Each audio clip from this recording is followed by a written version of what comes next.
ನಮಸ್ಕಾರ ಸ್ನೇಹಿತರೆ, ಕೃಷಿ ಸಂಪದ ಚಾನಲ್ನಿಂದ ಮತ್ತೊಂದು ವಿಡಿಯೋಕ್ಕೆ ನನ್ನೆಲ್ಲ ಕೃಷಿ ಮಿತ್ರರಿಗೂ ಸ್ವಾಗತ ಹೇಳುತ್ತಾ, ಈ ದಿನದ ವಿಶೇಷತೆ ಏನೆಂಬುದನ್ನು ನೋಡ್ಕೊಂಬರೋಣ ಬನ್ನಿ ಸ್ನೇಹಿತರೆ.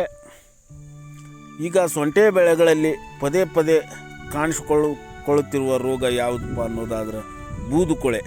ಇದೊಂದು ರೈಜಮ್ ರೋಟ್, ಇದೊಂದು ಪೇಟಿಎಮ್ ಈ ಬ್ಯಾಕ್ಟೀರಿಯಲಿಂದ ನಮ್ಮ ಸೊಂಟೆ ಬೆಳೆಗಳಲ್ಲಿ ಅತಿ ವೇಗವಾಗಿ ಕಾಣಿಸ್ಕೊಳ್ಳಂತತಿ. ಈ ಕಾಣಿಸ್ಕೊಂಡ್ರೆ ಏನೆಲ್ಲ ಸೊಂಟೆ ಬೆಳೆಗಳಿಗೆ ಹಾನಿ ಮಾಡ್ತೈತಿ ಎಂಬುದನ್ನು ನೋಡ್ಕೊಂಬರೋಣ ಬನ್ನಿ ಸ್ನೇಹಿತರೆ. ವಿಡಿಯೋಕ್ಕೆ ಹೋಗೋಕ್ಕಿಂತ ಮುಂಚೆ ಸ್ನೇಹಿತರೆ, ಯಾರೆಲ್ಲ ನನ್ನ ಚಾನಲ್ನ ಸಬ್ಸ್ಕ್ರೈಬ್ ಮಾಡದೆ ವಿಡಿಯೋಗಳನ್ನ ನೋಡ್ತಾ ಇದ್ದೀರಿ ಅವರೆಲ್ಲ ಬೇಗನೆ ನನ್ನ ಚಾನಲ್ನ ಸಬ್ಸ್ಕ್ರೈಬ್ ಮಾಡಿಕೊಡ್ರಿ. ಹಾಗೆ ಒಂದು ವಿಡಿಯೋಕ್ಕೊಂದು ಲೈಕ್ ಇರಲಿ. ಬನ್ನಿ ಸ್ನೇಹಿತರೆ, ಈ ವಿಡಿಯೋನ ಸಂಪೂರ್ಣ ನೋಡಿ. ಈ ಬೂದುಕೊಳೆ ಬ್ಯಾಕ್ಟೀರಿಯಾ ರೋಗ ಯಾವ ರೀತಿ ಸೊಂಟೆ ಬೆಳೆಗಳನ್ನ ಹಾನಿ ಮಾಡ್ತೈತಿ, ಅವು ಯಾವ ಕಾರಣಕ್ಕೆ ಹಾನಿ ಮಾಡ್ತೈತಿ ಅನ್ನೋದನ್ನು ನೋಡ್ಕೊಂಬರೋಣ ಬನ್ನಿ ಸ್ನೇಹಿತರೆ.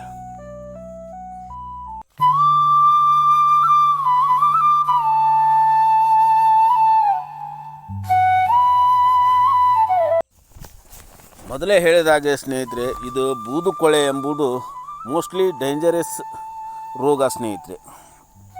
ಇದು ಯಾವ ಕಾರಣಕ್ಕೆ ನಮ್ಮ ಶುಂಠಿ ಬೆಳೆಗಳಿಗೆ ಕಾಣಿಸ್ಕೊಳ್ತೈತಪ್ಪ, ಯಾವ ಬ್ಯಾಕ್ಟೀರಿಯಾದಿಂದ ಅನ್ನೋದಾದ್ರೆ ಸ್ನೇಹಿತರೆ, ಇದೊಂದು ಸಾಫ್ಟ್ ರೈಜಮ್ ರೋಟ್ ಸ್ನೇಹಿತರೆ.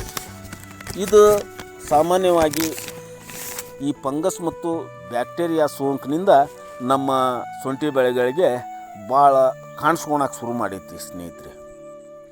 ಇದು ವಿಶೇಷವಾಗಿ ಪೇಟಿಎಮ್ ಆ್ಯಪ್ ಎಂಬ ಶಿಲೀಂಧ್ರದಿಂದ ಹೆಚ್ಚಾನೆಚ್ಚು ಇದು ಬೂದುಕೊಳೆ ಸೊಂಟಿ ಬೆಳೆಗಳನ್ನ ಹಾಳು ಮಾಡ್ತದೆ ಸ್ನೇಹಿತರೆ. ಅದೇ ಸ್ನೇಹಿತರೆ, ಇದರಲ್ಲಿ ಯಾವ ಕಾರಣ, ಇದರ ಲಕ್ಷಣಗಳೇನು ಅನ್ನೋದಾದರೆ ಸ್ನೇಹಿತರೆ, ನಾವು ನಾಟಿ ಮಾಡಿದ ಕೆಲವೇ ದಿನಗಳಲ್ಲಿ 60 ದಿನಗಳ ನಂತರ ಎಲೆಗಳು, ಸೊಂಟಿ ಬೆಳೆಯ ಎಲೆಗಳು ಹಳದಿ ಬಣ್ಣಕ್ಕೆ ತಿರುಗಕ್ಕೆ ಶುರು ಆಗ್ತಾವ್ರಿ ಸ್ನೇಹಿತರೆ.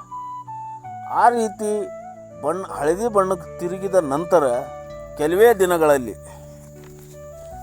ಶುಂಠಿ ಬೆಳೆಯ ಗಡ್ಡೆಗಳು ಮೃದುವಾಗಿ ಸ್ನೇಹಿತರೆ ಮೆತ್ತಗಾಗಕ್ಕೆ ಶುರುವಾಗ್ತಾವೆ. ಗಟ್ಟಿ ಆಗೋದಿಲ್ಲ, ಈ ಶುಂಠಿ ಬೆಳೆಯ ಗಟ್ಟಿ ಆಗೋದಿಲ್ಲ, ಅವು ಮೃದುವಾಗಕ್ಕೆ ಶುರುವಾಗ್ತಾವೆ ಸ್ನೇಹಿತರೆ. ಮೃದು ಆದ ನಂತರ ಒಳಗಡೆ ನೀರು ತುಂಬಕ್ಕೆ ಶುರುವಾಗ್ತಾವೆ. ಗಡ್ಡೆಗಳ ಒಳಗಡೆ ನೀರು ತುಂಬಕ್ಕೆ ಶುರುವಾಗಿ ಸ್ನೇಹಿತರೆ ಬೂದು ಮತ್ತು ಕಪ್ಪು ಬಣ್ಣಕ್ಕೆ ತಿರುಗಿ ಎಲ್ಲ ಸೊಂಟೆ ಬೆಳೆಗಳಿಗೆ ಹರಡುವಿಕೆಗೆ ಒಂದು ಕಾರಣ ಆಗ್ತದೆ ಸ್ನೇಹಿತರೆ. ಹೀಗಾಗಿ ನಾವು ಬೇಗನೆ ಇದಕ್ಕೆ ಈ ರೋಗದ ಲಕ್ಷಣ ಕಂಡು ಬಂದಾಗ ನಿಮ್ಮಲ್ಲಿರುವ ಕೃಷಿ ಮಿತ್ರರನ್ನು ಕೃಷಿ ಕೇಂದ್ರಕ್ಕೆ ಭೇಟಿಯಾಗಿ ಇವುಗಳಿಗೆ ಸರಿಯಾದ ಮಾರ್ಗೋಪಾಯ ನಾವು ಮಾಡಲಿಲ್ಲ ಅಂದ್ರೆ ಶುಂಠಿ ಬೆಳೆಗಳಿಗೆ ಈ ರೋಗ ಭಾರಿ ಹಾನಿ ಮಾಡ್ತದೆ ಸ್ನೇಹಿತರೆ. ಹೀಗಾಗಿ ಸ್ನೇಹಿತರೆ, ಇವು ಎಷ್ಟು ದಿನಗಳಿಗೊಮ್ಮೆ ಈ ಸೊಂಟಿ ಬೆಳೆಗಳಿಗೆ ಕಾಡ್ತಾವೆ ಅನ್ನೋದನ್ನು ನೋಡ್ಕೊಂಬರೋಣ ಬನ್ನಿ ಸ್ನೇಹಿತರೆ.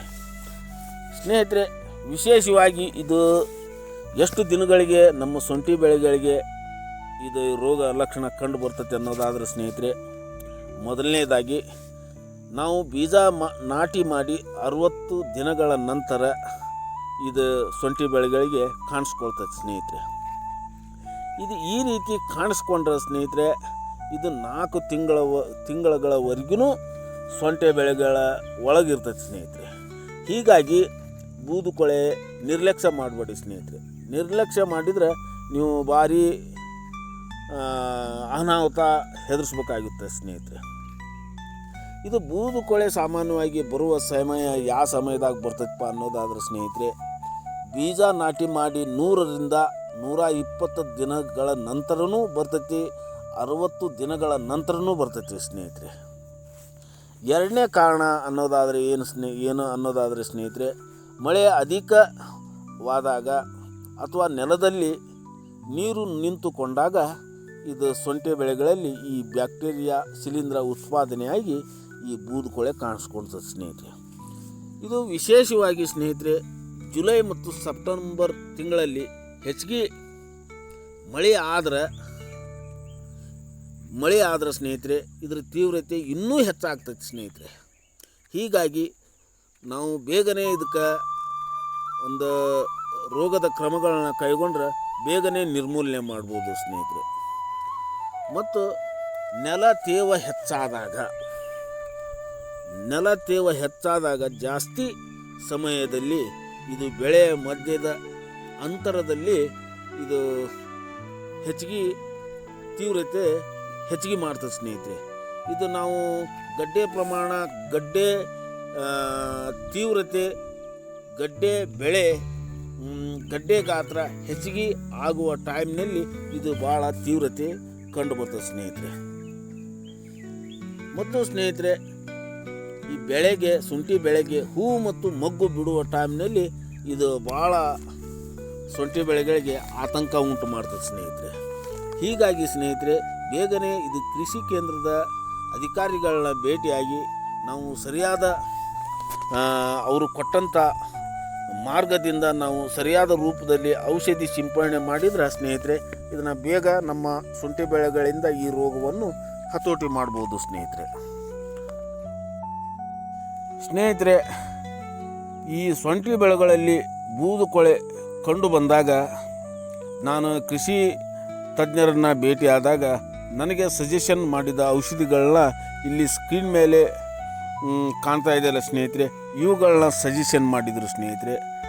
ಸಜೆಷನ್ ಮಾಡಿದ ನಂತರ ನಾನು ಶುಂಠಿ ಬೆಳೆಗಳಿಗೆ ಅವರು ಹೇಳಿದಂಥ ಮಾರ್ಗದರ್ಶನದಿಂದ ನಾನು ಅದನ್ನು ಸಿಂಪಡಣೆ ಮಾಡುವುದರಿಂದ ಈ ಬೂದು ಕೊಳೆ ಹತೋಟಿಗೆ ಬಂದಿದೆ.